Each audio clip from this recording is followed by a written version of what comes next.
Ya, buenos días. Hable. Quiero revisar una cosa que estuvimos discutiendo ayer, que lo voy a mirar un poquito más en detalle y tiene que ver con este cálculo de esta exponencial.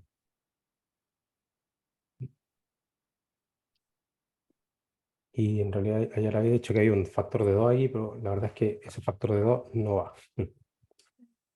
Ya, y entonces quiero mirar un poquito el detalle del cálculo.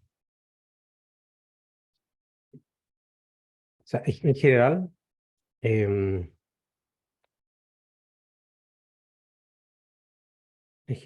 lo que tenemos que mirar acá particularmente es el punto es el siguiente.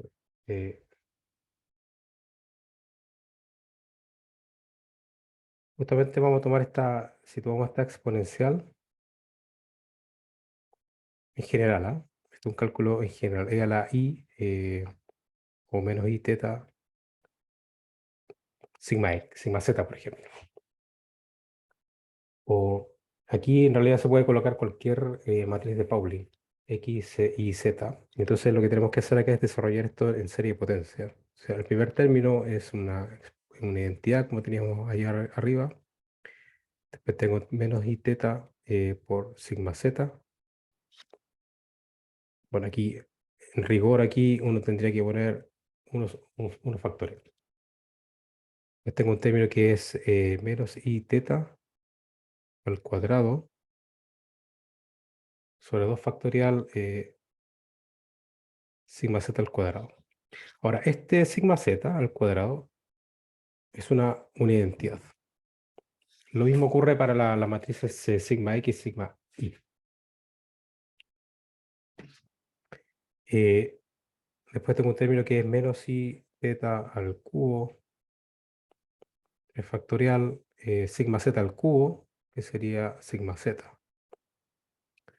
más menos i teta a la cuarta, 4 factorial, etcétera, y sigma z a la cuarta sería la identidad, etcétera. Y entonces, lo que puedo formar acá, fíjense que puedo tener uno. Aquí hay un término que es menos i teta al cuadrado, ¿cierto? Que me va a dar un menos teta cuadrado partido por 2 factorial. Entonces, en realidad lo que estoy haciendo es unir, o sea, juntar todos los términos que tienen que ver con la identidad, este término de aquí, este término de acá, para factorizar la identidad a la derecha. Después tengo un término que es más teta a la cuarta, 4 factorial, etcétera. Y todo esto es factor de la matriz identidad, ¿ya? Y después tengo otros términos que los voy a poner acá. Fíjense, voy a tener menos i, voy a sacar un factor de menos i. Entonces voy a factorizar sigma z a la derecha. Entonces aquí tengo un teta, ¿cierto? Después tengo un término que va con este término de acá.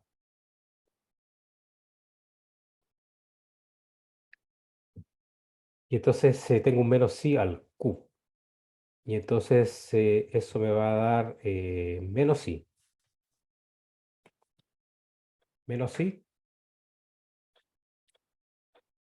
eh, ¿Qué estoy sacando acá? Déjeme ver una cosa. Ya, saco un menos i. Ok. Entonces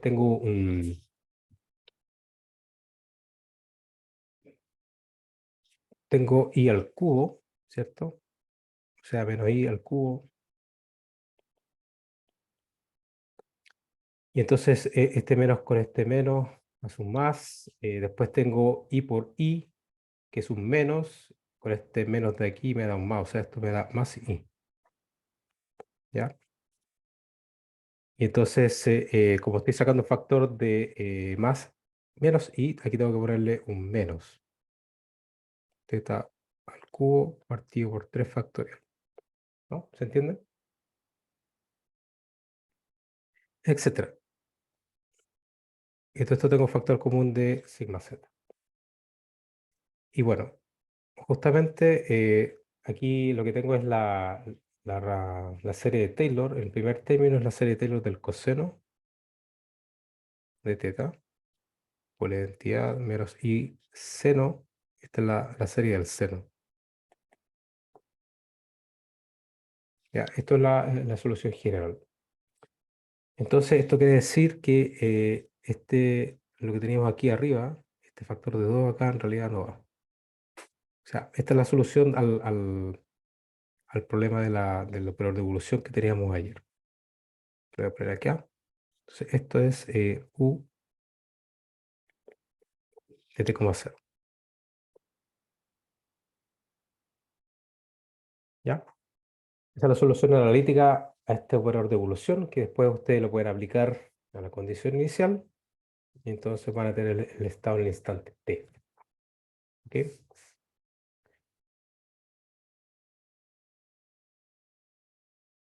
Y entonces, eso sí, les quiero pedir que demuestren o sea, encontrar desde aquí, encontrar el estado en el instante t, que significa aplicar el propagador sobre la condición inicial y después calcular todas estas cantidades de aquí. Sigma, voy a poner acá, sigma alfa.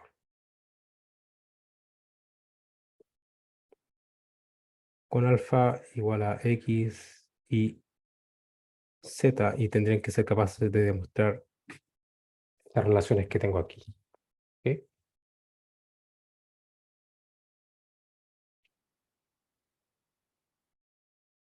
Ya, eso me había quedado pendiente de ayer.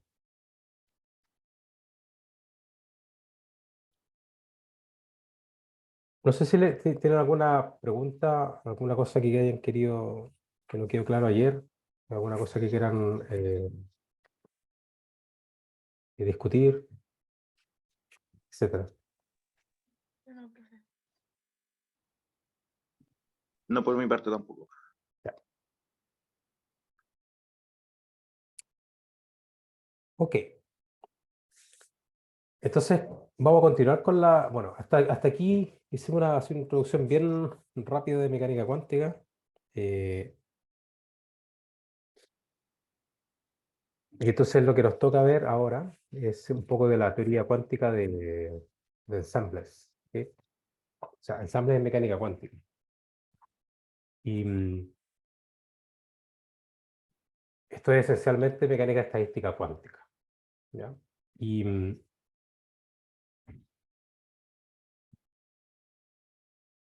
la idea acá es, primero déjenme darle una referencia. Ustedes pueden encontrar referencias de mecánica estadística cuántica. Hay varios libros, pero está, por ejemplo, el más común de todos es el Patria.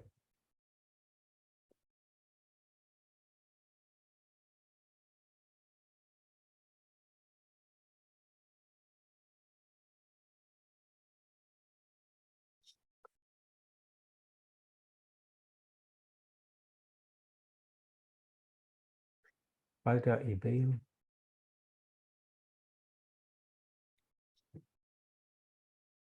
Este en particular está bastante bien, ¿no? No sé con qué libro habrán estudiado ustedes. Me imagino que este. O el Juan, yo qué sé. También hay otro libro que se llama Quantum Statistical Mechanics.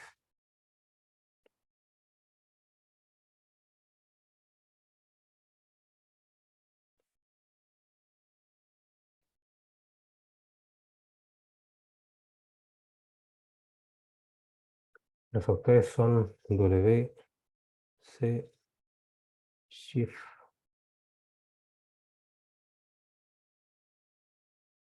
y L.P. Horwitz.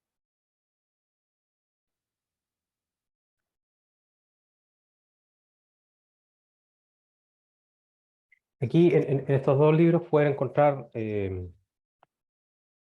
introducciones a lo que tiene que ver con mecánica estadística cuántica, ¿ya? Em, bueno, en general casi todos los libros de mecánica estadística tienen esta parte, digamos, desarrollada y ahí pueden echar un vistazo a lo que tiene que ver la parte conceptual. En particular, hay una cosa que me interesó bastante del segundo libro, ¿ya? Em, eh, Aquí el objeto, no sé si ustedes se acuerdan algo de esto, de esta teoría.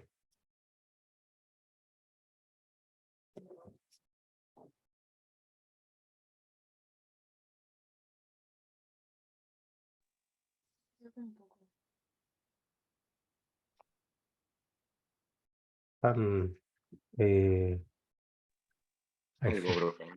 ahí sí. ¿Dijiste algo, Chris? Porque no escuchamos nada. No, que algo me acuerdo, pero poquito. Ya. Bueno, la idea de la mecánica cuántica estadística es, bueno, en mecánica estadística ustedes se acordarán, o espero que se acuerden, que el concepto esencial que se tiene que manejar allí es la función de distribución de probabilidad. ¿Ya? Eso es esencial.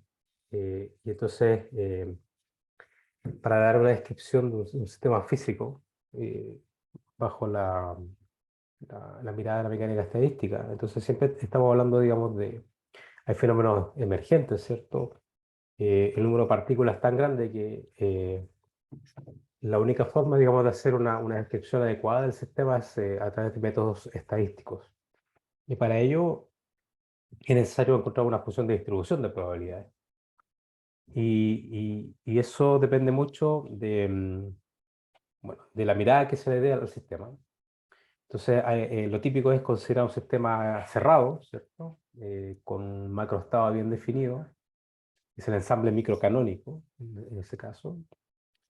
Y entonces allí hay una distribución de probabilidad bien conocida.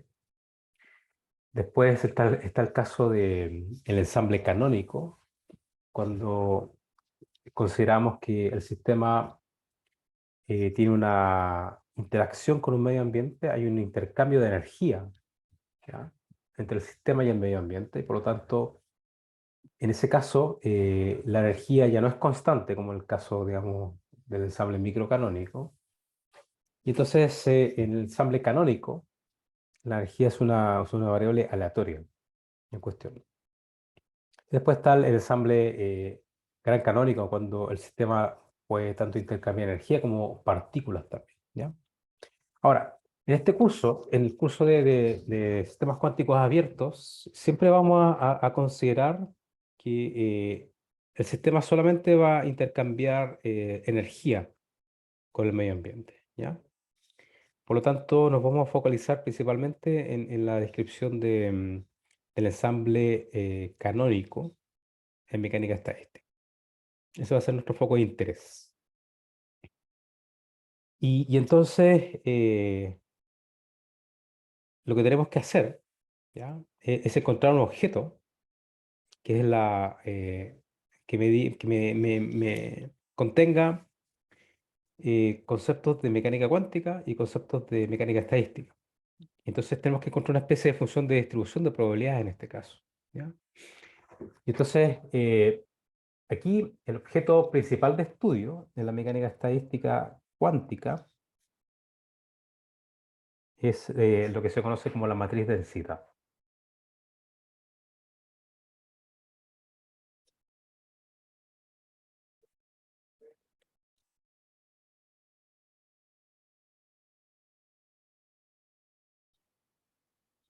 Eh, Quantum Statistical Mechanics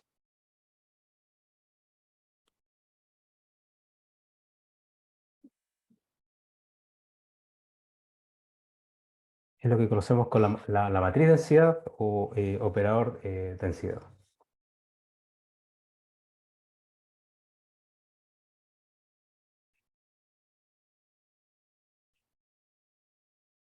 También se conoce en la literatura como operador de densidad.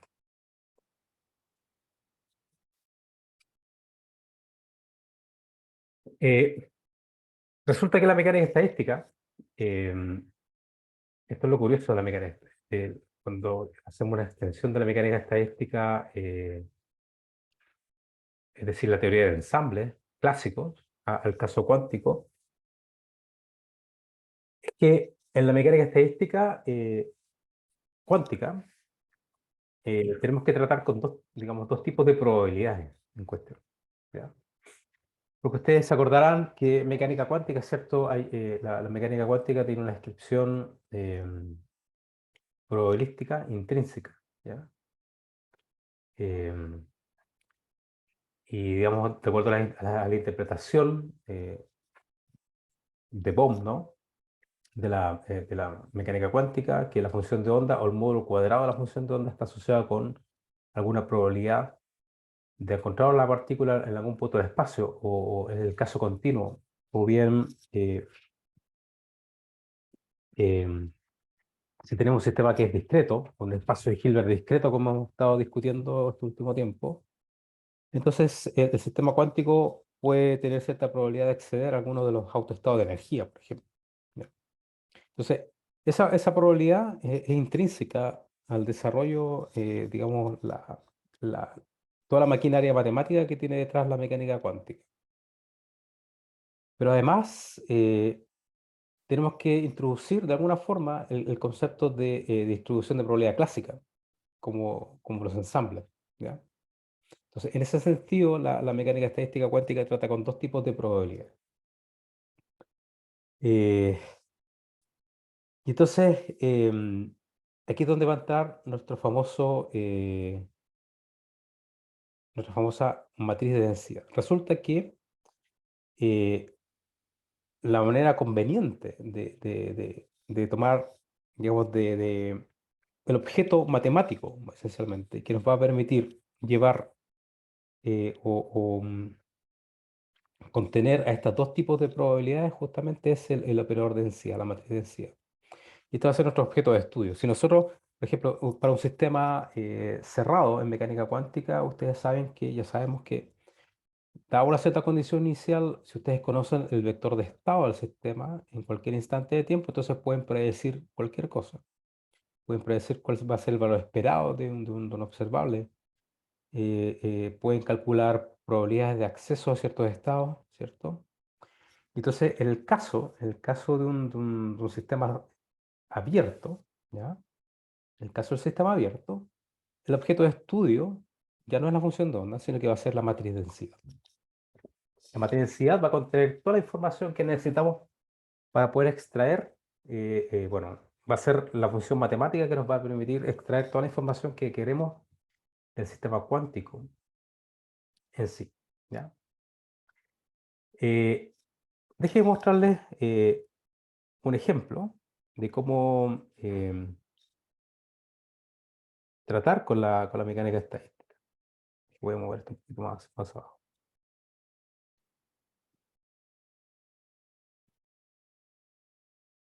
Eh,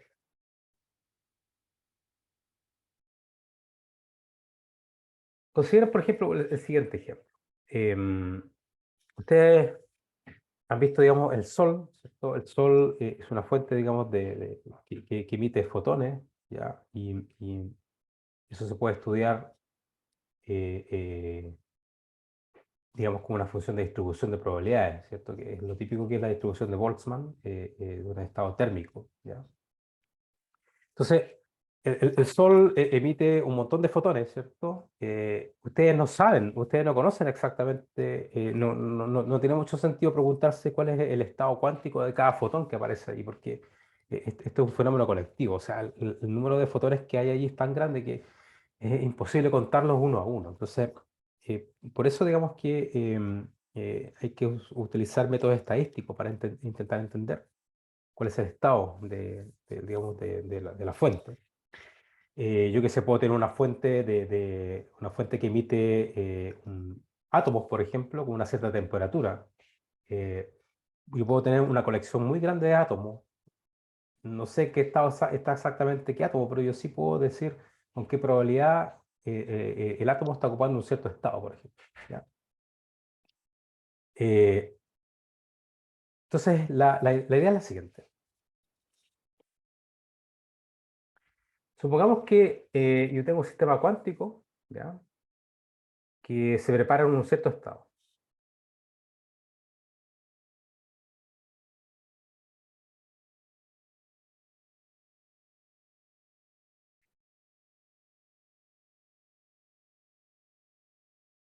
Quantum system,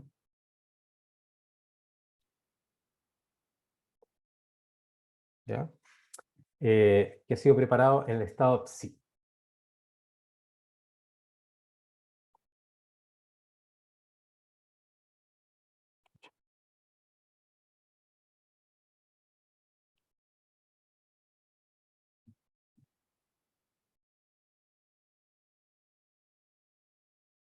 Ha sido preparado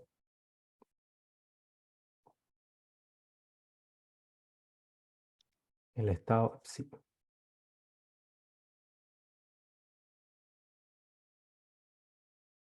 ¿Ya? Resulta que vamos a suponer lo siguiente. O sea, claro, ustedes te pueden decir, yo tengo en esta fuente, digamos, de fotones que tengo ahí térmicos, claro, yo puedo, imagínense que ustedes dicen, ya, imagínense que yo puedo seleccionar uno de esos fotones que está allí y voy a saber cuál es el estado cuántico. Pero a lo mejor otro fotón con la misma energía puede asumir otro estado cuántico, por ejemplo, etcétera. Eh, entonces lo que vamos a suponer es que este estado puede ser, digamos, puede ser un estado de un conjunto de estados posibles. ¿Ok? Vamos a suponer que este estado es uno, ¿ya? De un conjunto de estados que vamos a llamar así psi super K. Pero esta fuente que está generando, por ejemplo, otro ejemplo, imagínense que ustedes tienen una fuente que genera partículas, que lanza partículas de spin medio, pero la fuente no es perfecta. O sea, la fuente no es capaz de generar siempre el estado up, por ejemplo, sino que a veces genera el up, a veces genera el down, a veces así. Pum, pum, pum, pum. No es perfecto. ¿Ya?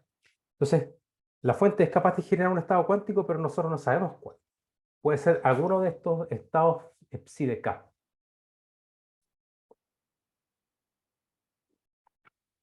¿Ok?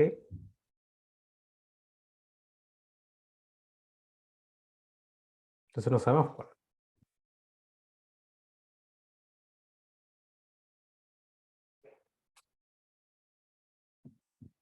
Entonces, es posible asignarle cierta probabilidad a cada uno de estos estados. ¿Ya? O sea, esencialmente lo que estamos diciendo es que la fuente, que es imperfecta, es capaz de generar estados cuánticos psi de K con una cierta probabilidad. ¿Ya? Y, ¿ok? Entonces es posible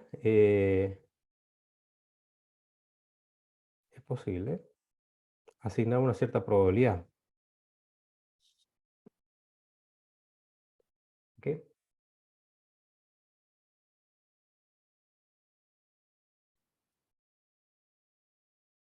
Una probabilidad, probability, P sub K,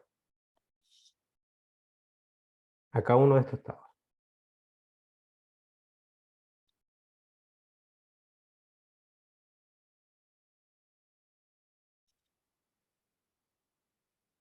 O sea, por ejemplo, o sea, esencialmente esta fuente, por ejemplo, que es imperfecta, no es capaz de generar el mismo estado cuántico siempre, sino que genera un cierto estado cuántico para el sistema con una cierta probabilidad.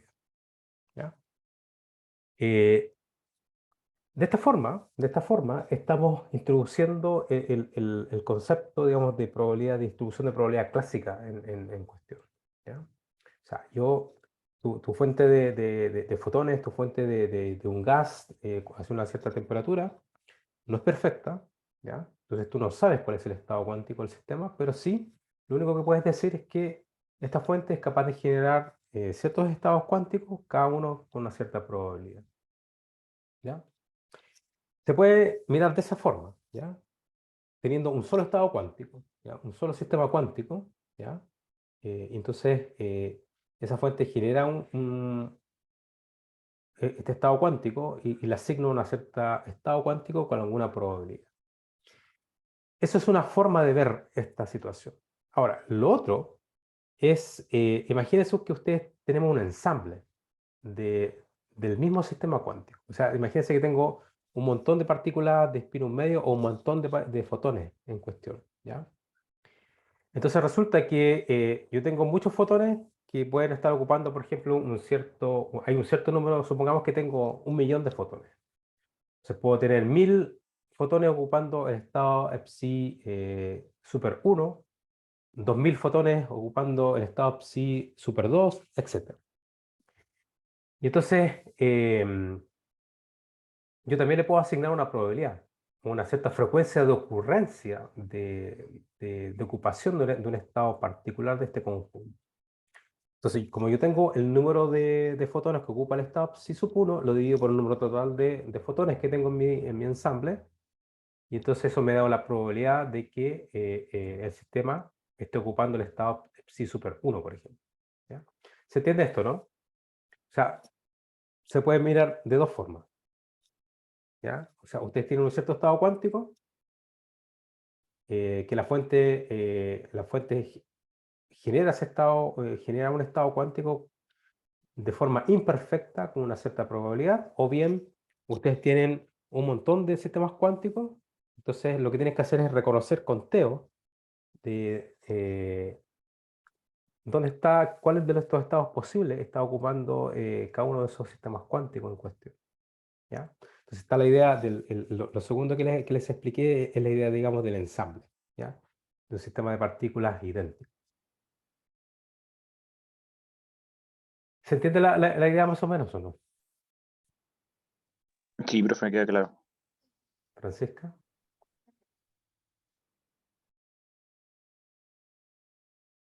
Si no entiendo, lo repito, ¿ah? O lo discutimos más en detalle. No, profe, se entiende súper bien. ¿Perdón? Se entiende súper bien. Ya. Ok, entonces, aquí yo tengo un esquema, aquí abajito. Entonces, lo que vamos a hacer es lo siguiente. Vamos a considerar un ensamble de m sistemas cuánticos idénticos.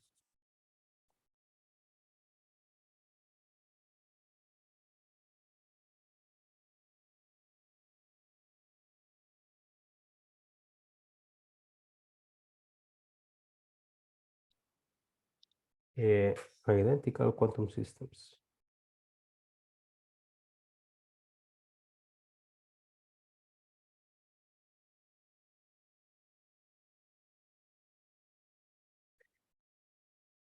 Obviamente, el ensamble estoy considerando que estoy en el límite termodinámico. ¿Ah? O sea, tengo un número muy, muy grande de partículas. O sea, la fuente, digamos, que viene del Sol, el número de fotones que hay ahí es tremendo. O sea, de ese orden de magnitud estamos hablando, para poder, básicamente, esto es una cosa, no sé si alguna vez se lo habrán contado o no, pero discutido, pero, por ejemplo, cuando yo tengo para observar efectos cuánticos, em, mucho tiene que ver con la cantidad de partículas que tengo. Si yo tengo, por ejemplo, una fuente, el Sol, que es una fuente, digamos, de fotones térmicos, esencialmente. Y entonces, ahí el número de fotones es tan grande y está a una cierta temperatura tan alta que se borran todos los efectos cuánticos, bueno, y el sistema es básicamente un estado en equilibrio térmico, realmente. Ya, no hay, después lo voy a discutir esto, no hay coherencia cuántica. ¿Ya? Pero si, por ejemplo, ustedes imaginen que ustedes tuvieran un sistema cuántico que fuera capaz de generar el estado de Fock 1, por ejemplo. sea, un fotón, ocupando el estado de Fock 1, ese estado es obedece principalmente a, lo pueden escribir con, es un estado netamente cuántico. ¿Ya? Hay formas de medir eso, ¿ya? Pero fíjense, si tengo un solo fotón o tengo un montón de fotón en un estado térmico, hay diferencias ahí, ¿ya? Entonces, tenemos un sistema de M, sistemas cuánticos con M mucho mayor que 1, pero claro, como son sistemas idénticos, es claro que todos estos sistemas van a estar descritos por el mismo Hamiltoniano, ¿ya?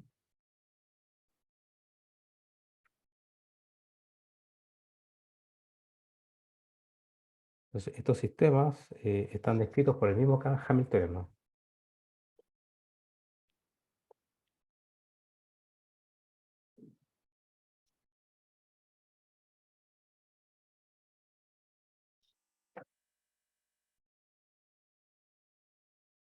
Esto es una discusión totalmente general, ¿ah?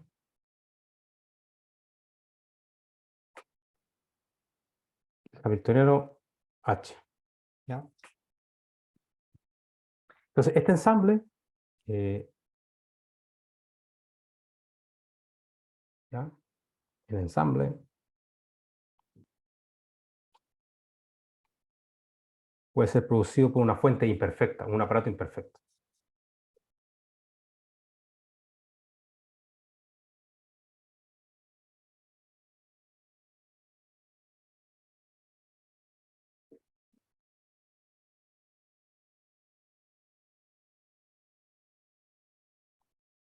Device. O sea, esencialmente esta fuente que es imperfecta genera un sistema cuántico y le asocia un estado cuántico con una cierta probabilidad. Eso es lo que estamos viendo. Entonces, aquí tengo un esquema en estos recuadros, fíjense. Puede ser que esta fuente imperfecta me genere el sistema cuántico 1, que está ocupando el estado psi super 1 con una probabilidad p sub 1. ¿Ya? O en otra preparación es capaz de generar el estado cuántico, pero lo prepara el estado psi super 2 con una cierta probabilidad p sub 2, etc. ¿Ya? Entonces tengo hasta phi sub m con una probabilidad p sub m. ¿Ya? Aquí están todos los elementos del ensamble. Pero resulta que usted internamente, el sistema cuántico puede tener un número discreto de niveles de energía. ¿Ya? ¿Ya? Entonces, fíjense, aquí hay dos cosas. Primero, le estamos asociando una probabilidad clásica de ocurrencia de un estado cuántico, en particular para describir el sistema. ¿Ya? Una cierta probabilidad. ¿Ya? Y eso viene, digamos, de que la fuente que genera el sistema cuántico es una fuente imperfecta y que no es capaz de generar un estado, siempre el mismo estado cuántico con probabilidad igual a 1, por ejemplo. ¿Ya? Si ustedes encontraron un sistema cuántico perfecto, o sea, un dispositivo perfecto que en la práctica es imposible, ¿eh? Se puede acercar mucho, pero en la práctica es bien complicado.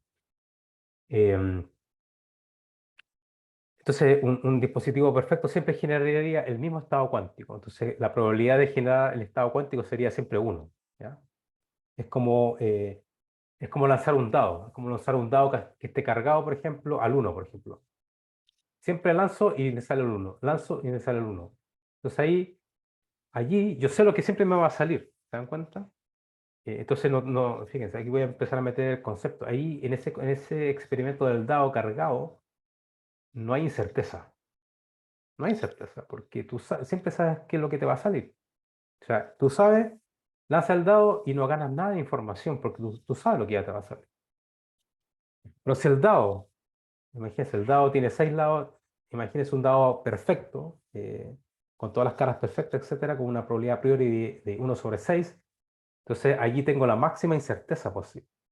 Entonces cuando lanzo el dado es cuando gano la mayor cantidad de información, porque al principio no sé lo que me va a salir. ¿Se dan cuenta? Entonces, de forma análoga, este dispositivo que es imperfecto, ¿ya? No es capaz de generar un estado cuántico, siempre el mismo estado cuántico con probabilidad 1. O sea, no está cargado, digamos, el dispositivo cuántico en ese sentido. ¿Ya?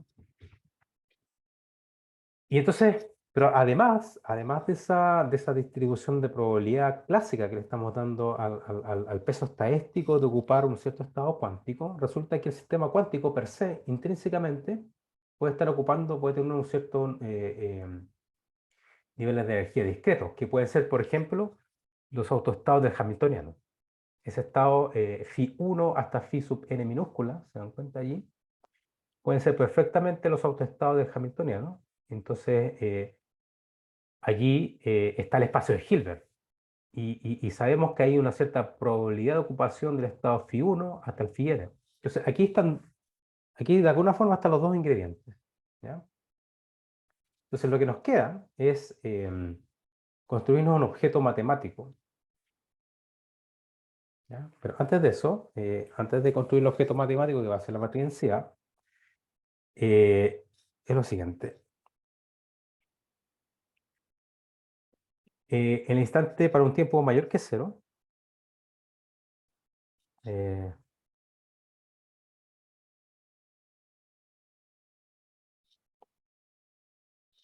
la evolución de cada uno de estos estados de dynamics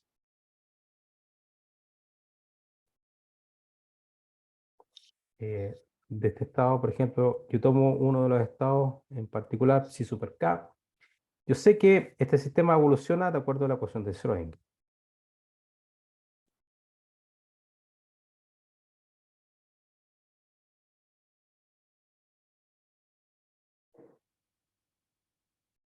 ¿Ya?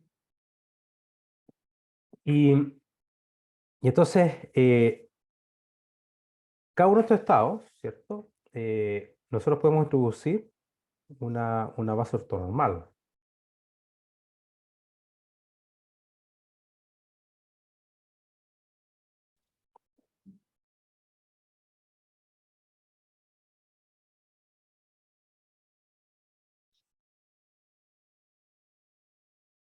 Lo que quiero hacer ahora es mostrarles que estos estados psi super 1, psi super 2 no tienen por qué ser necesariamente iguales, ¿ya?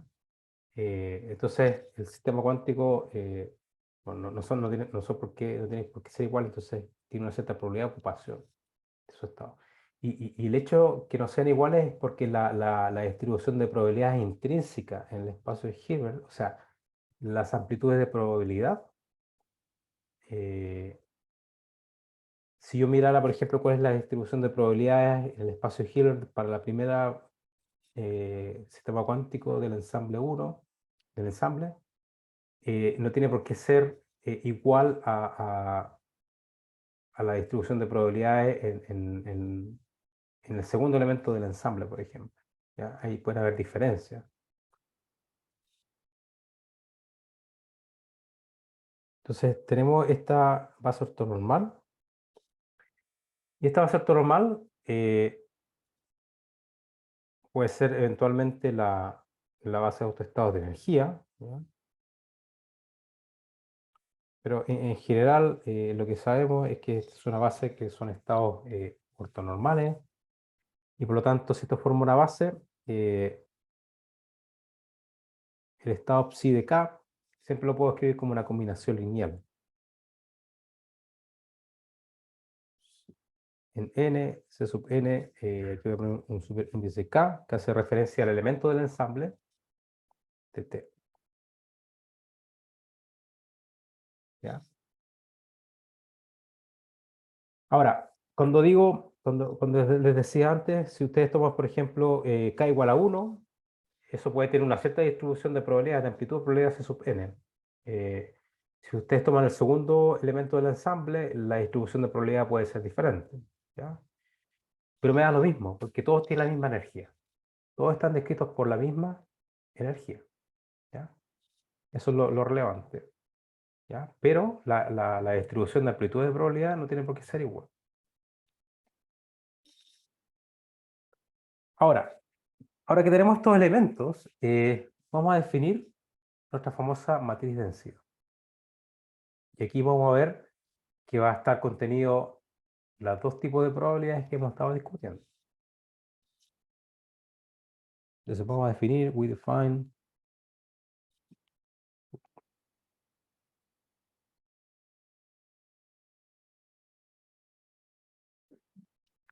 la matriz de densidad. Profe, Sí.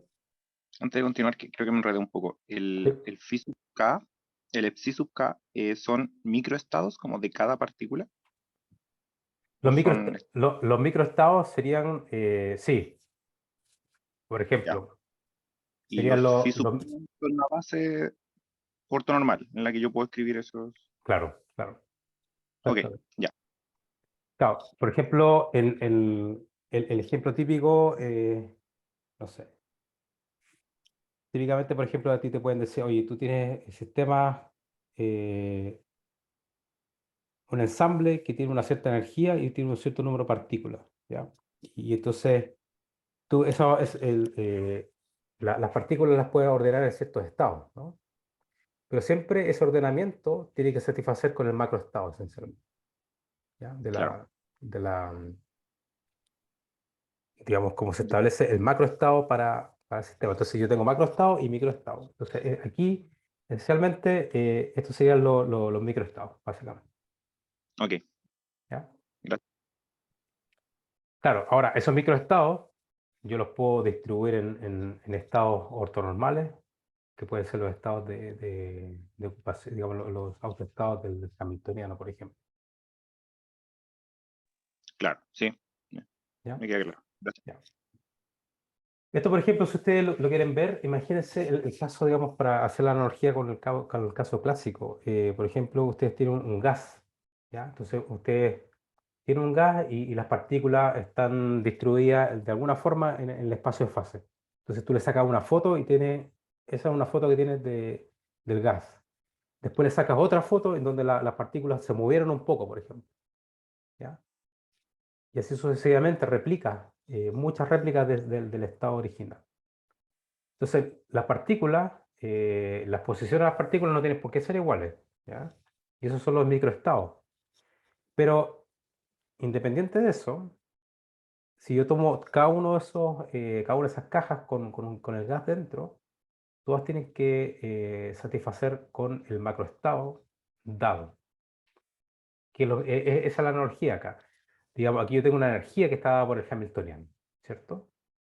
Entonces, cada estado cuántico, cada sistema cuántico tiene la misma energía, solo que puede tener una distribución de probabilidades diferentes en el espacio de Hilbert. ¿Queda claro, no? Más o menos. Sí, profe, queda claro. Gracias. Ya. Francisca, También, profe.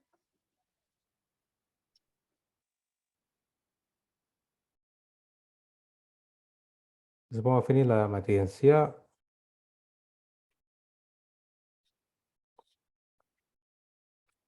eh, como esto se suele decir eh,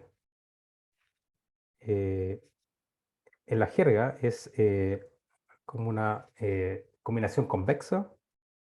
Esto es una cosa matemática, ¿eh? Convex combination o mezcla estadística.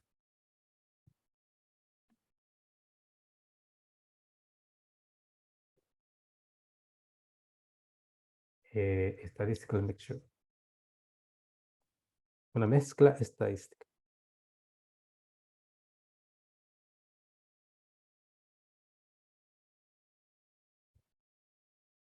¿Cómo definimos este operador densidad? Bueno, lo voy a llamar ρ. ¿Ya? Esta es la notación usual. Entonces lo que tengo acá es lo siguiente. Yo sé que voy a construir esto es un operador, ¿ya? Esto es una sumatoria desde k igual 1. Fíjese que esto es una suma en los elementos del ensamble. Aquí voy a poner el peso estadístico, la probabilidad de ocurrencia del estado psi k, pero esto voy a definirlo así. ¿Ya? Naturalmente que la suma de todas estas probabilidades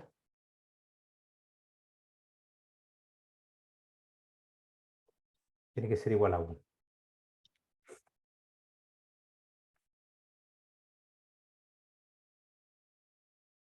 sea, los phi sub k son los microestados, ¿ya? Y esos microestados los puedo expandir en una base ortonormal por el espacio de Hilbert. Entonces, fíjense, este objeto que acabo de escribir aquí esta matriz ρ, es una matriz que me da cuenta primero de la distribución de probabilidades clásica, o sea, la distribución de probabilidades de ocupación de los microestados, de los estados phi sub k, en los cuales yo puedo encontrar la partícula. O sea, en el ejemplo, digamos, de que ustedes tienen un dispositivo que no es perfecto, que genera sistemas cuánticos con un cierto estado cuántico, que le asocia a un estado cuántico con una cierta probabilidad, ¿ya?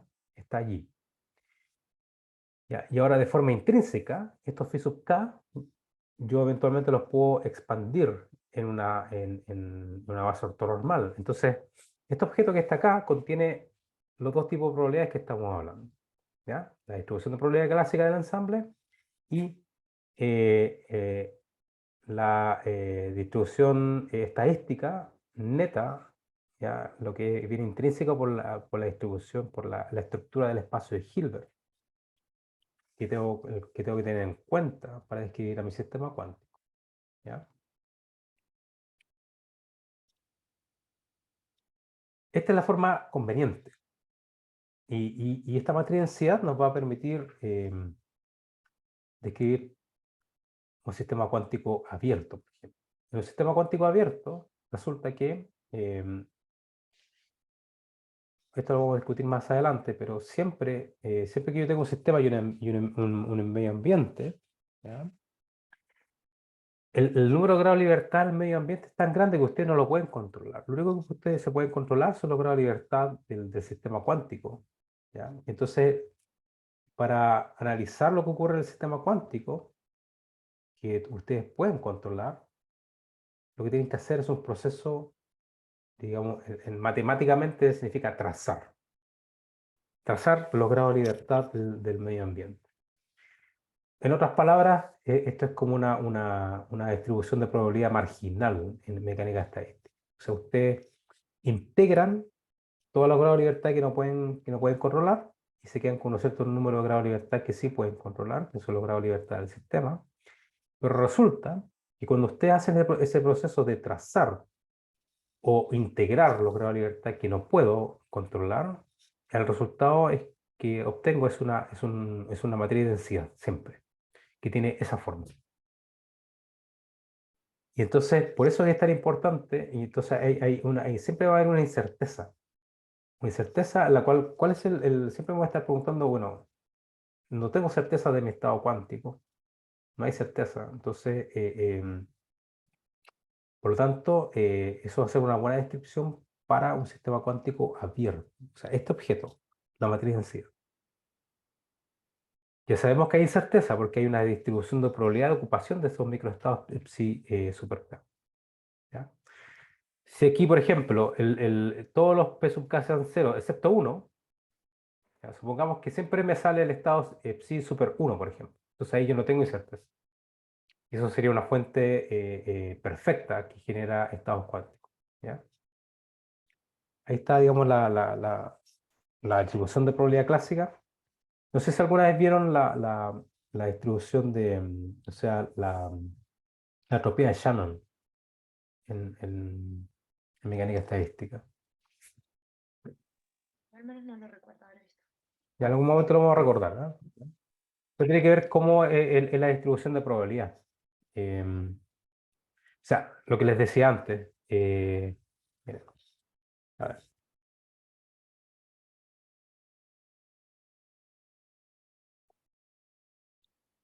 aquí me voy a desviar un poquito del tema, pero es para hacer la analogía con el caso clásico. Eh, aquí hay una cierta distribución de probabilidad, ¿no? Que ustedes dicen, ya, yo tengo una cierta, este conjunto aquí, con k igual 1 hasta m, es una distribución de probabilidad.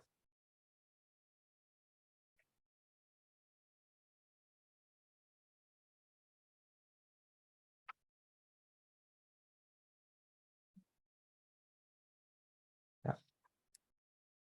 Ahora, fíjense en el ejemplo.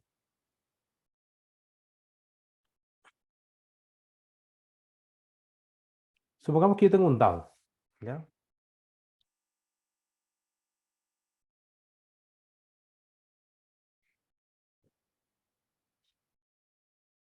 un dado perfecto.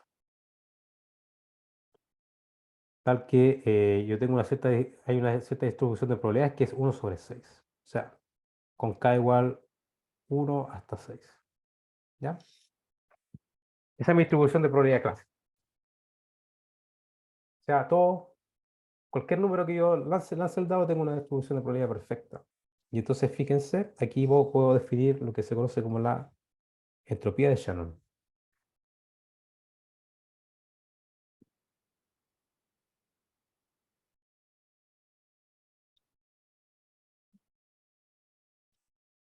Que es S que depende de la distribución de probabilidades.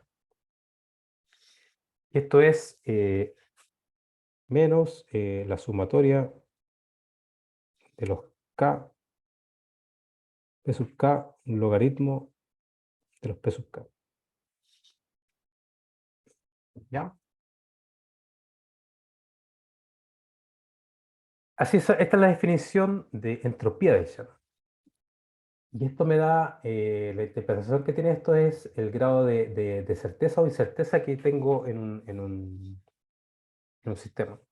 Por ejemplo, ¿ya? Después vamos a hacer el cálculo, pero fíjense, yo tengo un dado, este es el ejemplo de un dado, y yo tengo otro dado, en donde, por ejemplo, P sub 1 es 1, P sub 2 igual a P sub 3, etcétera, igual a P sub 6, igual a 0. Yo le pregunto a ustedes, si ustedes van al casino o lo que sea, y yo les voy a dar un dado, ¿con qué dado se quedan? ¿Con el dado verde o con el dado negrito?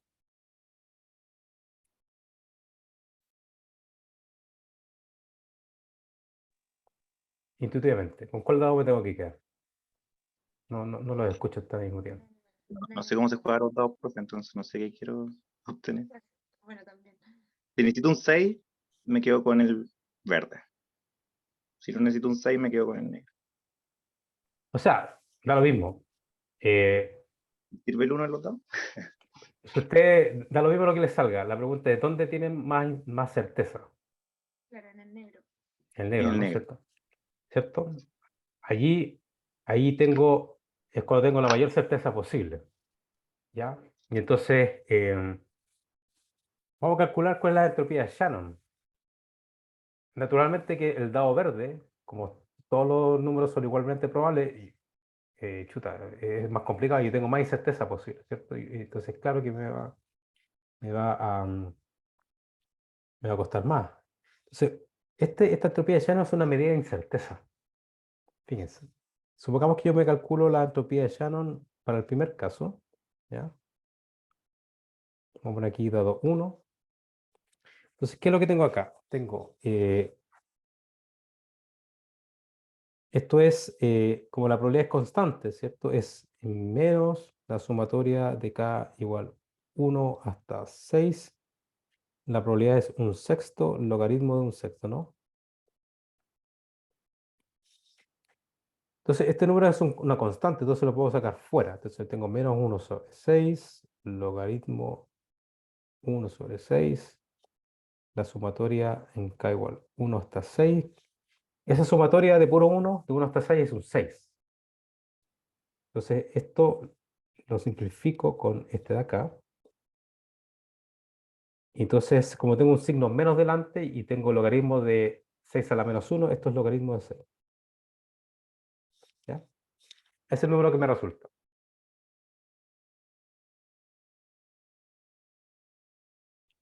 Vamos a calcular la entropía de Shannon del segundo dado. Entonces, de nuevo, esto es la sumatoria. Lo único que sobrevive aquí es hay un solo término, ¿no? Porque el resto son todos ceros, ¿cierto? Entonces tengo 1 por logaritmo de 1, ¿cierto? Logaritmo de 1 es 0. Entonces, aquí esto es 0. Entonces, esta función que tengo acá, que es la entropía de Shannon, me dice lo siguiente, me dice que yo tengo, es una medida de incerteza. O sea, si yo tomo el dado cargado, la incerteza es 0, porque yo sé lo que siempre me va a hacer. Pero si tengo un dado con igual distribución de probabilidades, tengo el máximo. Este es el máximo. Máxima incerteza.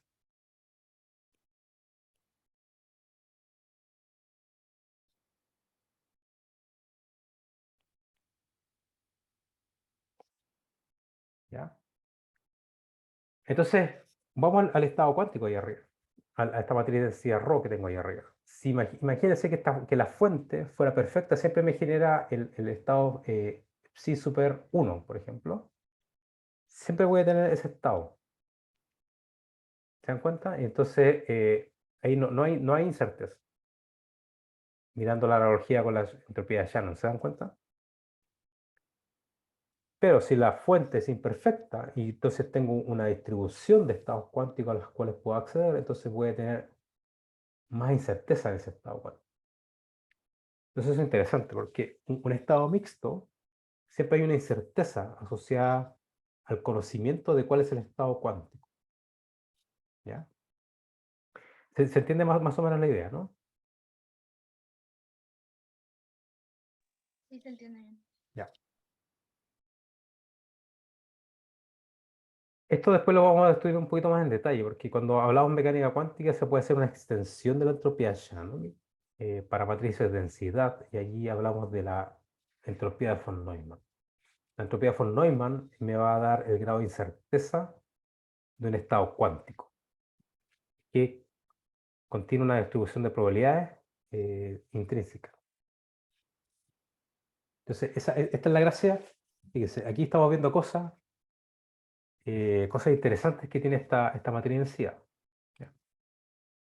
De momento lo único que estamos viendo es que estamos jugando con la distribución de probabilidad clásica asociada a la fuente, ¿no? Que genera estos estados, estos microestados psi super K. Ahora, esta matriz de densidad, para hacer una matriz de densidad, es decir, para que este objeto ρ sea capaz de describir un sistema cuántico real, tiene que satisfacer ciertas propiedades.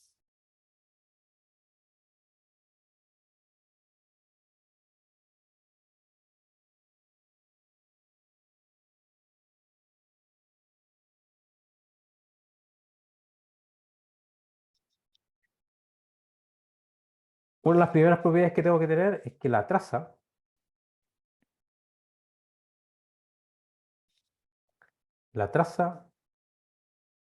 de esta matriz de densidad, es decir, la suma de los elementos diagonales, tiene que ser igual a 1.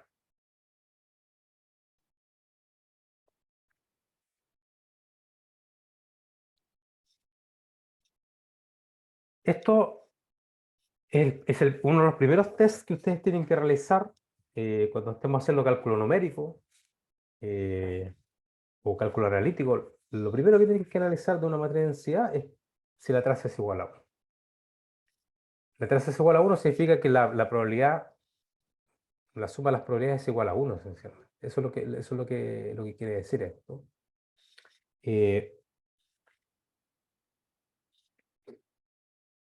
Por ejemplo, si ustedes miraran cómo visualizar esto, esta matriz ρ,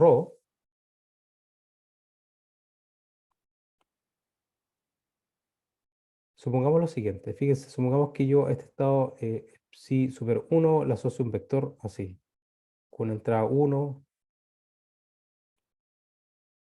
esto es un vector de filas por columna, ¿no? M por 1, M como 1, M por 1. Al vector psi super 2 le asocio un vector con entradas 0, 1,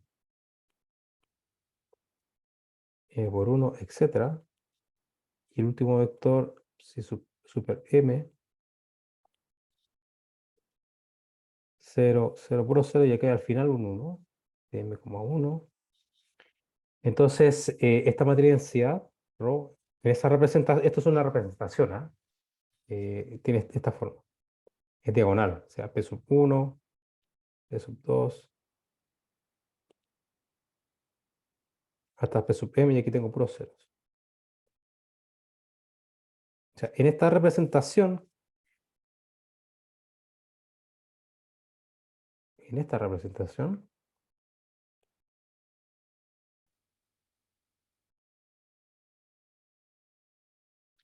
la matriz de densidad es una matriz diagonal.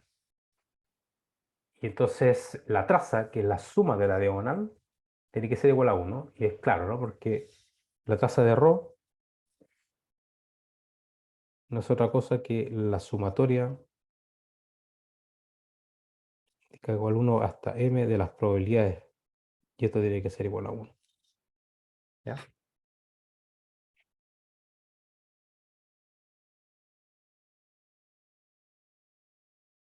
Segunda propiedad que esta matriz debe satisfacer para poder escribir correctamente un sistema cuántico, la matriz de densidad tiene que ser hermítica. O sea, ρ daga tiene que ser igual a ρ.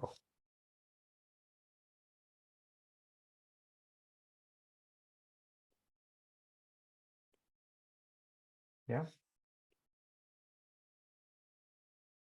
Tercera propiedad importante, ρ es una matriz, es un operador positivo semidefinido.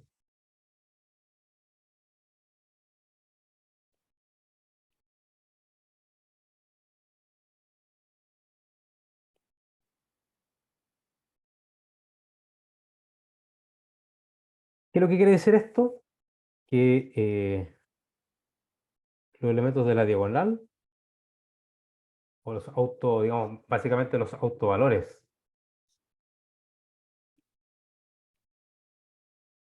de la matriz de densidad tienen que ser mayores o iguales a 0. Déjenme darle una definición aquí. Definición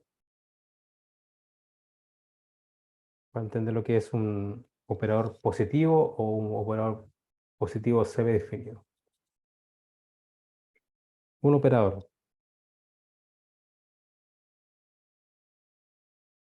A es positivo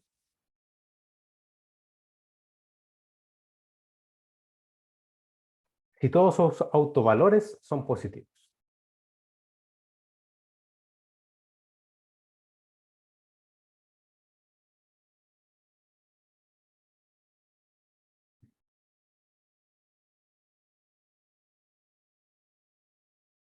O sea, usted toma una matriz, un operador, le calcula los autovalores, si esos autovalores son todos positivos, entonces el operador es positivo. Por otro lado, un operador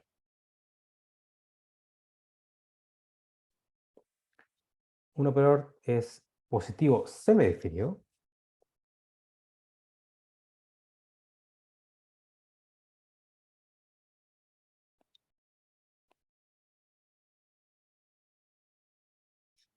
si todos los autovalores no son negativos, esencialmente. O sea, aquí se relaja un poco. En el caso positivo, por ejemplo, si yo aquí borrara esta igualdad aquí, si todos los autovalores de ρ son mayores que 0, entonces es positivo. Y entonces, cuando es positivo semidefinido, estamos aceptando la posibilidad de que esos autovalores pueden ser 0. Esa es la única diferencia.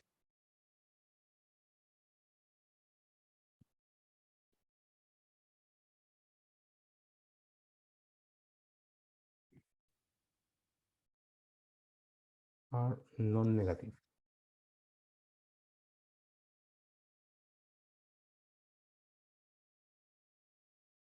O sea, no son negativos. O sea, aceptamos la posibilidad de que ese operador es, o sea, algunos de los autovalores puede ser 0. Esta es la definición matemática. ¿Ya? Entonces, estas son las tres propiedades que tengo que satisfacer.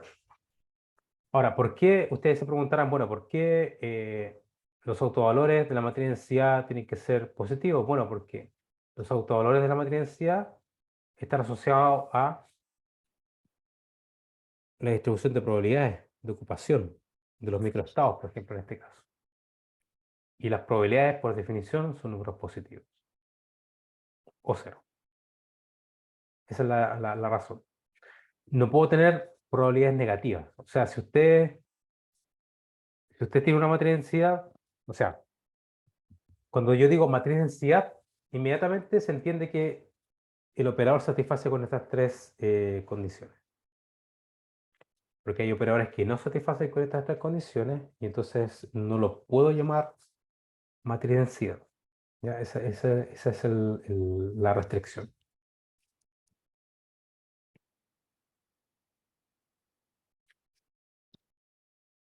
¿Ya? Otra cosa que me gustaría ver hoy, y con esto termino, es la ecuación de movimiento que satisface esta matriz densidad. Que va a ser, obviamente, el análogo de la ecuación de Liouville, el caso clásico.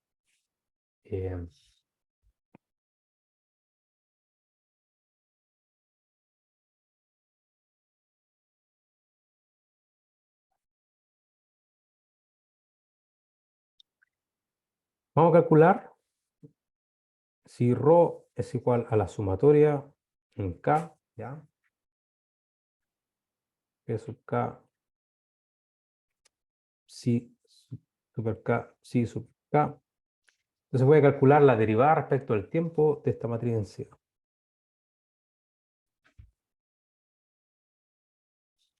Este es mi objeto, digamos, de hecho, esta es la ecuación diferencial que vamos a estar resolviendo constantemente en el curso.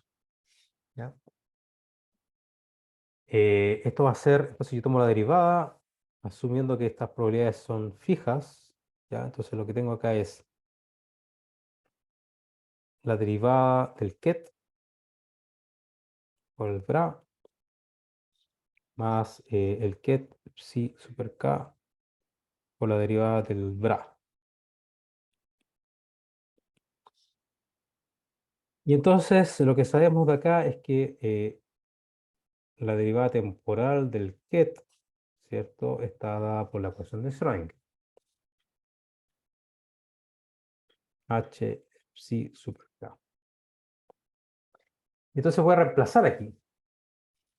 Porque yo puedo, a esta ecuación le voy a tomar el hermético conjugado y voy a tener la derivada del bra, esencialmente, y la voy a reemplazar acá en la ecuación. Entonces, este cálculo es sencillo. ¿Ah? Tengo P sub k, tengo por un lado, esto es h barra sobre i, perdón, h, el hamiltoniano dividido por i h barra, y entonces aquí tengo el ket psi super k, el bra psi super k, y aquí tengo menos, ojo con el ordenamiento, entonces acá el hamiltoniano aquí aparece a la derecha, y aquí tengo IH barra. Ya, y entonces esto lo puedo escribir así, esto es 1 sobre IH barra, entonces aquí tengo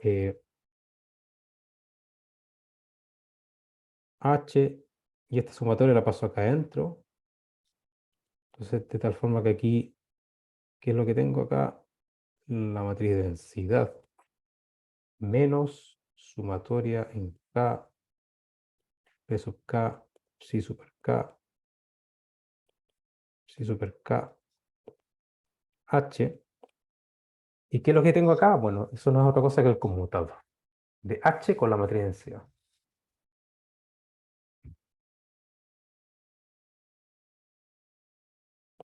La derivada de ρ respecto del tiempo es 1 sobre IH barra el conmutador entre el hamiltoniano del sistema y la matriz de densidad. Y esto es la ecuación de Liouville.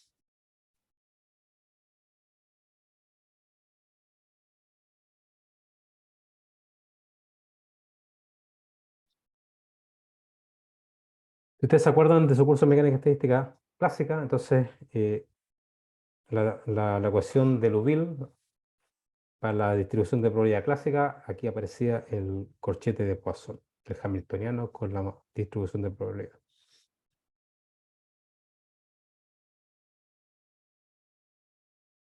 Este es el corchete de Poisson. ¿Ya? Entonces, en la versión cuántica, aquí Está involucrado un computador entre el hamiltoniano del sistema y la matriz en sí. Y bueno, después vamos a especificar casos que vamos a estudiar, ¿ah? Pero este va a ser nuestro objeto de partida después, ¿ya? Para estudiar sistemas cuánticos abiertos, que es lo que interesa analizar. Es decir, la dinámica fuera del equilibrio de un sistema cuántico en mecánica estadística cuántica, ¿ya? Eso, lo voy a dejar hasta acá. No sé si tienen alguna pregunta, alguna cosa que no haya quedado clara de lo que discutimos hoy.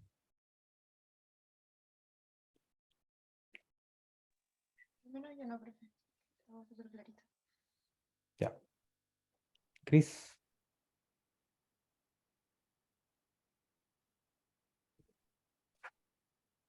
¿qué fue Cris? No, se fue, no, desconectó. Bueno, nos vemos el lunes entonces. Nos vemos, profe. Clases presenciales, ¿eh? Vale. Ya. Nos vemos. Chao. Chao, chao.